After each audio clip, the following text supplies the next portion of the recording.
Всем привет, друзья! Вы в настоящем моменте, мы Виталий и Лада. Сегодня мы на Сокарках и на Поздняках. А Сокарки от Поздняков отделить очень сложно, потому что здесь перепутались географические названия и названия метро. То есть мы сейчас находимся в районе Поздняки. Видите, вот за мной это Аркадия. Это находится на Поздняках, но метро, которое ближе всего к этому торговому центру, метро Осокарки. Мы здесь никогда не жили, поэтому мы можем ошибаться. Так что вы нам подсказываете. Мы будем очень благодарны. Да, потому что мы неизбежно покажем не все, и мы неизбежно в чем-нибудь ошибемся. Друзья, нужно прощать и подсказывать. Принять и простить. Осокарки и Поздняки расположены на левом берегу Днепра в юго-восточной части Киева. Это жилые массивы, название которых происходит от названия сел, находившихся на этом месте. Осокорь – черный тополь, который в изобилии растет у озер в этом районе, отсюда и Осокарки. А вот Поздняки – это дворянский род из польского боярства, которые владели здесь землями в 16 веке. Существует жилой массив Осокарки и дачный поселок с таким же названием. Но в дачный поселок мы сегодня не пойдем. Мы можем полюбоваться на него сейчас с высоты птичьего полета. Как видите, это бесконечное множество разнообразных частных домиков, заполнивших собой все пространство от метро Славутич и до озера Вырлица. Мы сегодня, в принципе, не вместе будем ходить по району. Я буду сам прогуливаться, снимать и рассказывать немножко. А Лада будет заниматься тем, что она узнает в интернете, посмотрит цены на недвижимость, точнее на аренду квартир, в основном однокомнатных, в районах Осокарки, Поздняки и в частном секторе. И еще посмотрим на сайте Лун цены за квадратный метр на новострое, правильно? Да, сейчас все, что смогу, то узнаю для вас специально, все расскажу, честно.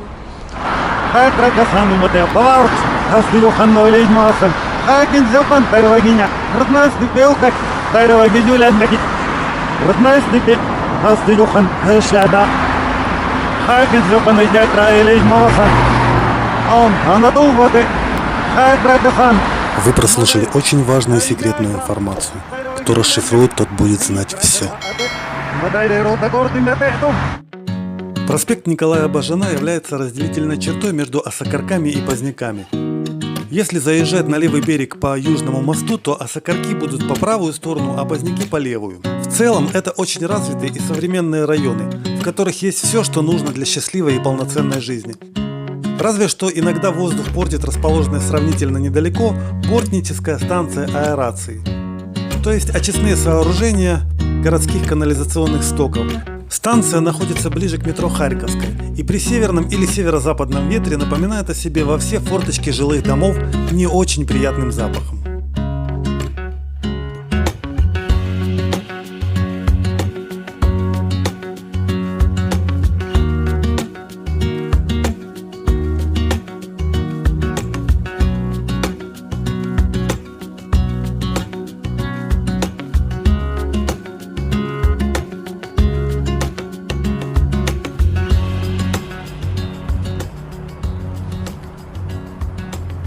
Честно сказать, на озере просто мусорка. И это очень обидно, потому что здесь не хватает таких природных участков, на которых можно было бы прогуляться у воды. И это было бы классно, если бы это озеро облагородили, сделали вокруг него тропинку, дорожку, скамеечки, что-нибудь красивое. А так получается прямо посреди цивилизации какая-то вот яма с мусоркой. Друзья, кто знает, что обозначает Кашм, пишите в комментариях, потому что я думаю, здесь просто не дописали две буквы Ар внизу. Зашел я во дворы на Сокарках, на улицу Чавдар, и здесь обнаружил небольшую, но очень красивую церквушку в таком современном стиле, как бы я сказал, минималистическом. Нету никаких излишеств, просто округлые формы. И, в принципе, даже цветом она вписывается в эти дома. Один стиль.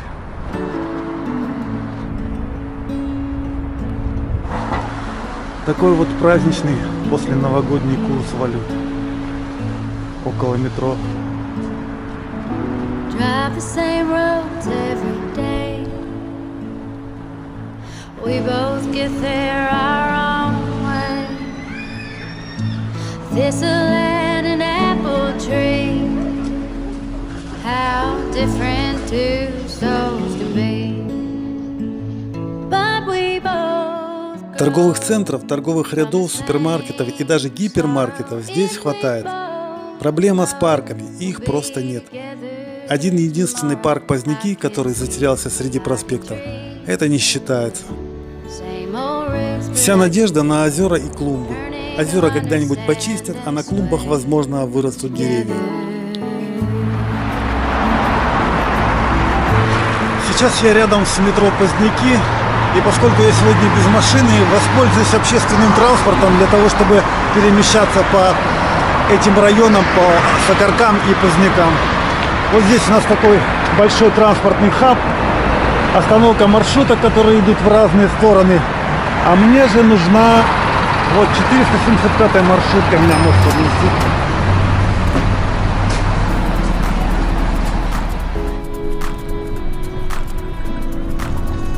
В Киеве во многих районах существуют такие маршруты, которые курсируют чисто по району, обычно от метро до самых отдаленных точек. Я сел именно в такой автобус.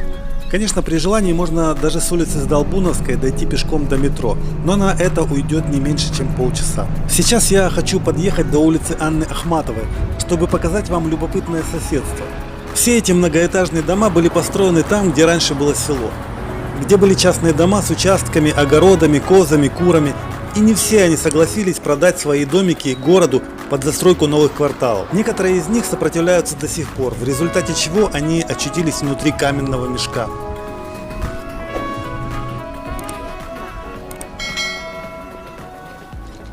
Если вы никогда не видели человейники, то посмотрите, это выглядит вот так. Вот они, высоченные дома, наверное, по 25 этажей. Дворы, колодцы такие. Очень большая плотность населения здесь. Очень много машин. Но вот в этом дворе, я вижу, есть подземный паркинг. Тем не менее, напарковано на улице достаточно. Проехать здесь всегда сложно, припарковаться тоже. Смотрите, какой ворон на машину уселся.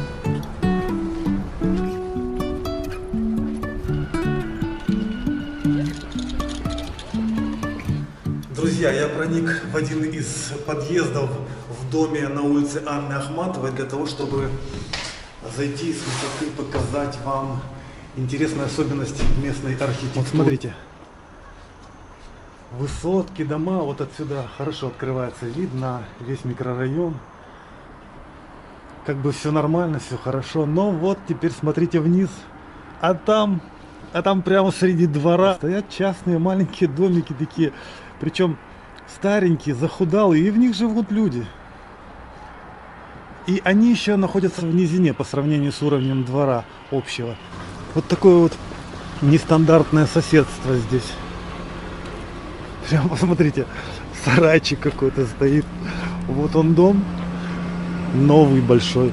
А вот он старый в яме сарайчик какой-то с досками. Вот этот домик мне особенно нравится. Своей раскраской бело-синей. Улица Урловская. Одна из самых замашиненных улиц в Киеве. Сколько раз я здесь не бывал и всегда поражался тому, как плотно, как много здесь машин наставлено прямо на улице.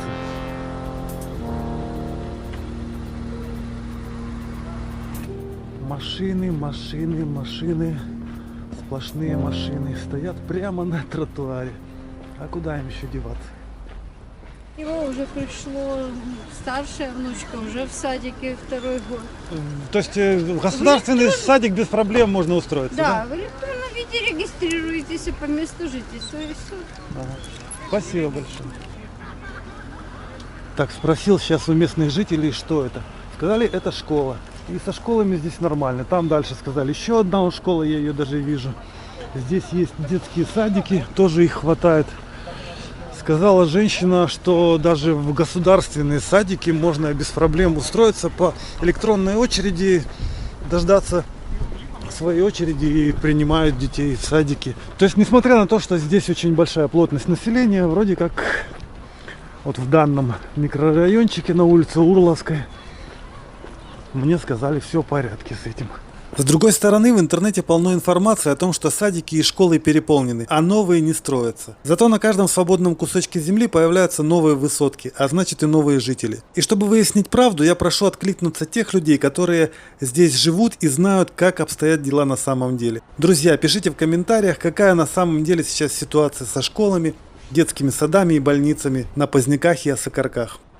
Друзья, сейчас я на перекрестке улицы Анны Ахматовой и улицы Днепровской набережной.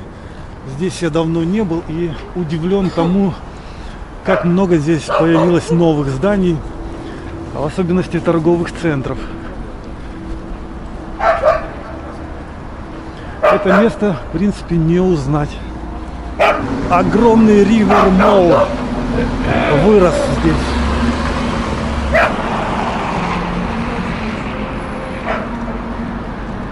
А вы знаете, даже симпатично здесь стало как-то, уютно. Раньше просто ветер гулял, а теперь эти здания, они как-то превратили это все в город, в развитый, такой, даже можно сказать, красивый по-своему. Если считать вот такие здания красивыми, многие их ненавидят, вот эти вот стеклянные и металлические панели, вот это вот все современное искусство, если это вообще можно назвать искусством. Вот эти вот все торговые центры с их облицовкой. Но, в общем-то, можно сказать, что это смотрится неплохо. И вандалы есть везде. Видите? Побили стекло в ларьке. When we wake, hear the birds and see the sun. Side by side our fears are done. All the good times just begun.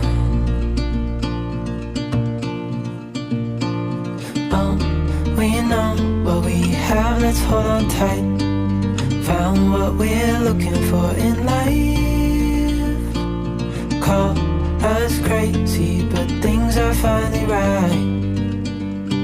With you and I, the future is bright. Это залив Берковщина, который вплотную подкрадывается к улице Днепровская набережная. Рядом расположен большой новый торгово-развлекательный центр River Mall. И с другой стороны жилой комплекс Riverstone. Это самое ультрасовременное место на Поздняках. Плохо только то, что доступ к набережной в этой части залива возможен только для жителей ЖК Riverstone. Остальным предлагается пройтись пару километров влево или вправо, чтобы прогуляться у воды. И все равно это очень большой плюс, что Днепр совсем рядом. Половина жителей ближайших домов, те, у которых окна на реку, имеют возможность ежедневно любоваться видом на Днепр.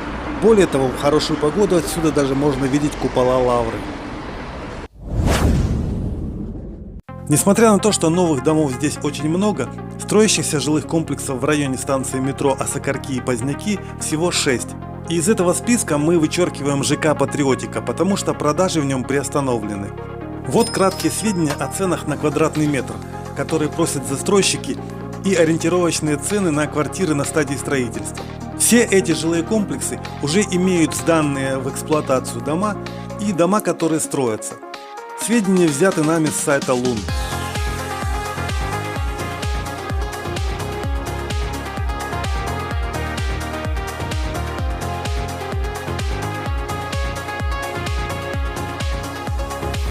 Это Днепр. Сейчас мы с вами выясним, есть ли какие-нибудь пляжи и зоны отдыха на Днепре, доступные для жителей этих районов. А по пути заглянем на территорию ЖК Ривьера у метро Славутич. Неожиданно здесь обнаружилось живописное озерцо с уточками, с рыбаками, прямо у жилого комплекса. Сам жилой комплекс не очень интересный, совершенно прямоугольный какой-то, немножко с синими полосочками и все. А вот озерцо и дома за ним очень интересные. Посмотрите, какая архитектура у того домика со шпилями. И здесь тоже какие-то башенки. Просто чудесно. Умеют же делать, если хотят. Ну, а это больше похоже на общагу. Знаете, я вам скажу, многие жилые комплексы перестали делать открытые балконы, потому что им невыгодно. Потому что открытый балкон продается в 2 раза дешевле, чем квадратный метр обычного жилья.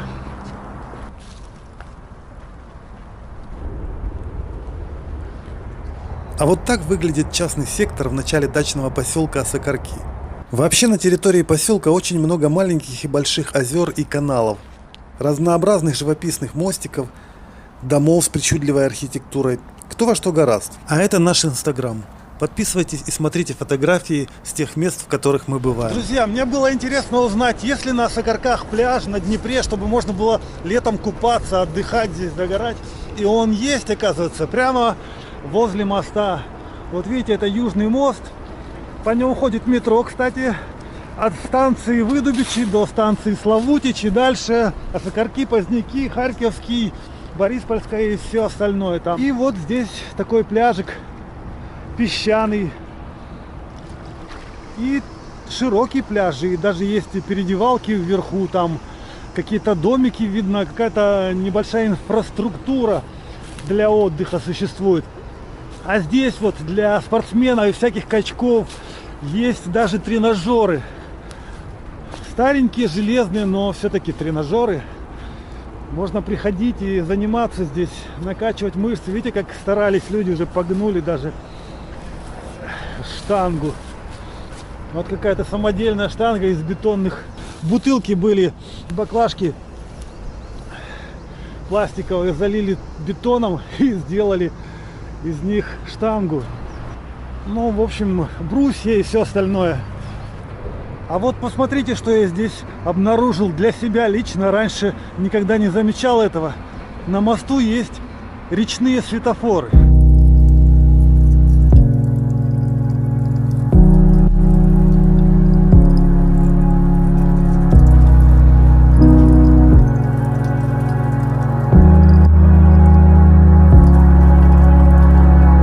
Друзья, я снова вернулся к метро Поздняки. Сейчас ко мне присоединится Лада. Где-то она здесь, в супермаркете.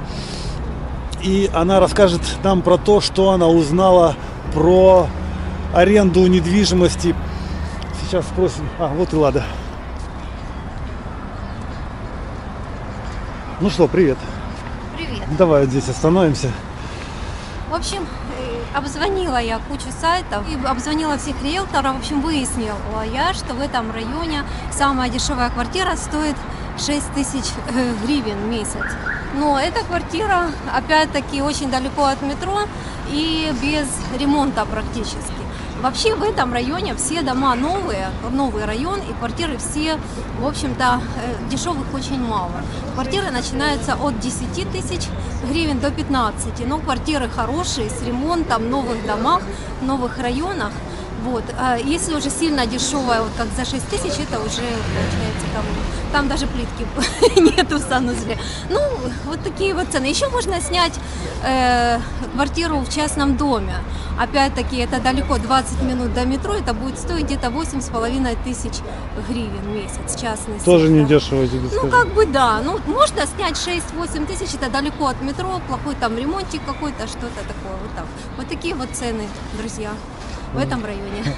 Отлично. Ну, я тебе скажу, дома тут, конечно, не все супер новые. Вот мне кажется, за Аладдином там уже вот они дом... старые. Да, но все-таки не советский. Наверное, все-таки в 90-х Да, годах да, построенный. да, да. В основном тут, конечно, райончик новенький. Да, райончик новенький, но как по мне, не хватает зелени здесь. Я вспомнил, в этом районе есть один дом, который взорвался полгода назад из-за вытока газа. Это находится не очень далеко отсюда, мы можем с тобой пройти посмотреть. Пойдем? Друзья, пойдем посмотрим на этот дом. Ужасное событие.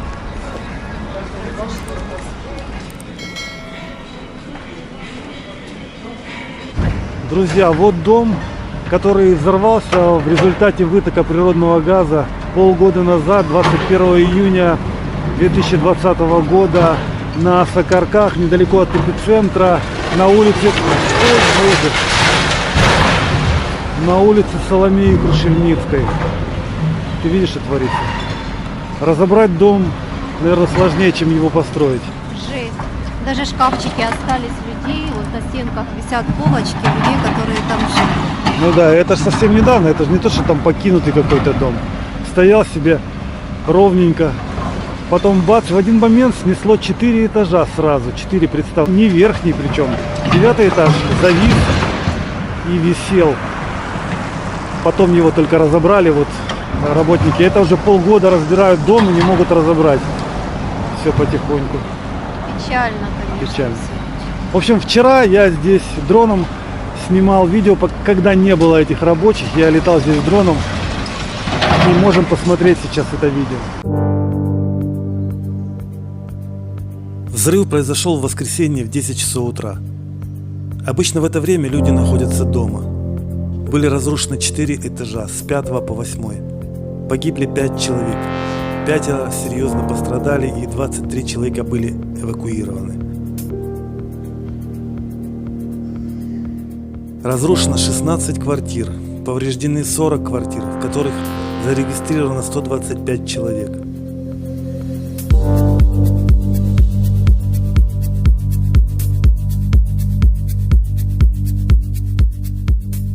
Сразу было выдвинуто предположение, что причина взрыва – халатность работников газовой компании при замене счетчиков, которая осуществлялась накануне.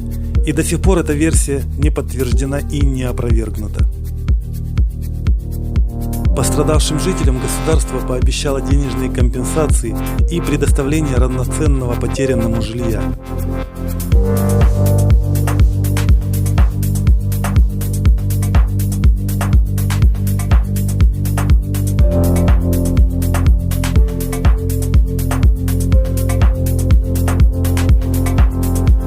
Соседние дома были признаны пригодными для жизни.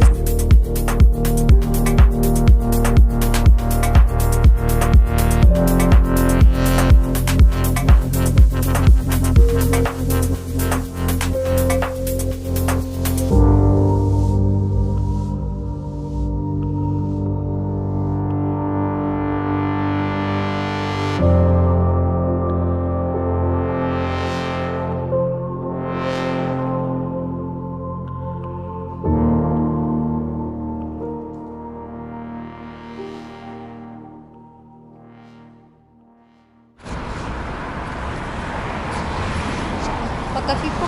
Да. Все, что нам остается во время локдауна, это пить кофеек. И то на улице, скорее всего.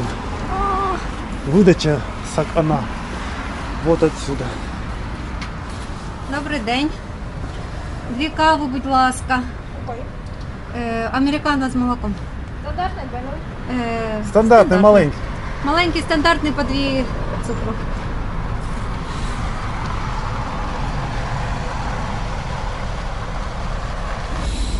Американо с молоком 21 гривна.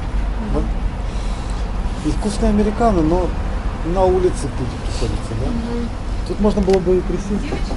Можно кофе здесь поставить. Да, давай посидим. Только Да, холодно. тебе не отморозишь ничего. Мороженое, видно. Друзья, вот до чего доводит локдаун. Мы вынуждены на улице отмораживать задницы или стоя вот так вот, скрючившись, пить кофе. Пожалейте нас. Перечисляйте нам деньги. Друзья, надеюсь, вам понравилось это видео. Ставьте лайки, дизлайки, подписывайтесь на наш канал, пишите комментарии, дополняйте информацию, которую мы здесь произнесли, опровергайте ее и Путешествуйте с нами по Киеву и его пригородам. всем хорошего настроения, всем пока-пока.